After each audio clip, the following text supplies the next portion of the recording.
All right, so someone asked, what do you do when your coach has had you at a cut for 3 months with no results?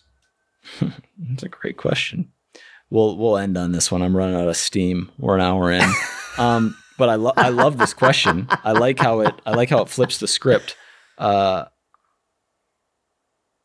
if I'm a client, if I've been cutting for 3 months and I've seen no results, and I'm going to take this person's word, I'm going to assume that because like the type of person who asks this question is like, they're not doing it properly. It's not the coach's fault. Not only are they not doing it properly, but also they're like, bless his or her heart, like there's a level of like social unawareness and like, so I assume I would ask the coach some kind of question before the 3 month mark. And when you say not seeing any results, I assume you mean your waist measurements have not changed even 1/4 of an inch in 3 months. The scale has fluctuated in the same range and has not gone down at all in 3 months. I don't even know how you get to that point. Really, like without some kind of, I'm slightly baffled, actually. I think I'm legitimately speechless.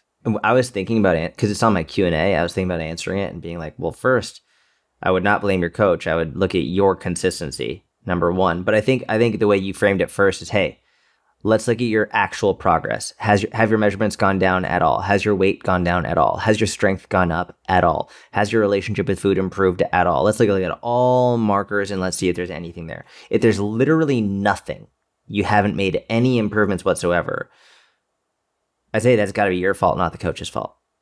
Because even a shitty program done consistently is going to produce some level of result, like something. Yeah, that's true. Whether it's strength or a slight amount of recomp or something, I agree.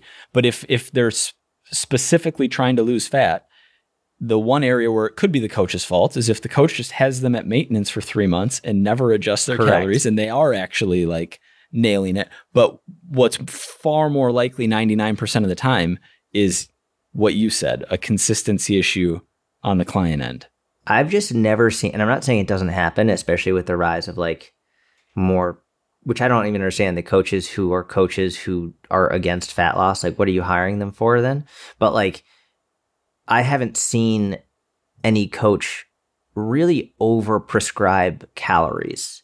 Like, if anything, I've seen coaches going way too low early on, and then that becomes unsustainable. But for someone to be like, hey, we have you at maintenance, like, that's got to be really slow.